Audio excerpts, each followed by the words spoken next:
Stop motivating someone all the time. Stop judging people surrounding you.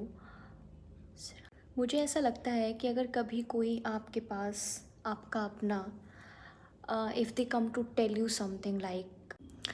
तो अगर आपका कोई अपना दोस्त, आपका कोई भी जो भी आपके करीब है, कोई भी आपका ख़ास या फिर यू कैन से कोई भी जो भी आपको जानता है, अगर वो कभी आपको अपनी कोई प्रॉब्लम बताता है, तो आप सबसे पहले try to listen them patiently and stop giving them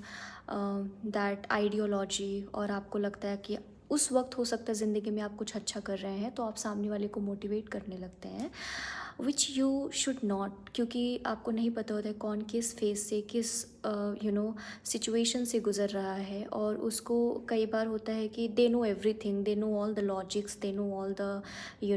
pros and cons, they know what are the things they should follow, but उसके बावजूद भी वो नहीं कर पाते हैं, क्योंकि every one has that downfall in their life. तो अगर आपसे कोई अपनी कोई ऐसी बात करता है, तो आप उसे तुरंत ही मत बताने लग जाइए कि क्या सही है क्या गलत है,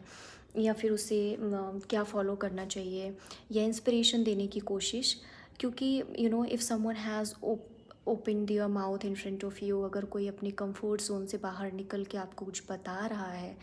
तो it means a lot, it means a lot कि दे फाउंड यू, कि आप के सामने वो कुछ बोल सकते हैं, कह सकते हैं। तो कोशिश करिए कि अगर कोई आपसे कभी कोई कहना चाहता है, या they want them to be listen और some time to be heard, तो आप जो है बी अ गुड लिसनर। और हमेशा अच्छा नहीं होता है, मैं नहीं प्रेफर करती इस चीज़ को, कि हमेशा ये बहुत अच्छा है कि आपसे कोई प्रॉब्लम बताओ और आप उसकी पूरी लाइन कट करके तुरंत उसे बताने लग जाओ that you are doing this wrong, you should not do that, और आपको क्या फॉलो करना चाहिए लाइफ में, and what are the other things than that you can do. तो दोस्त वो होता है, मुझे ऐसा लगता है,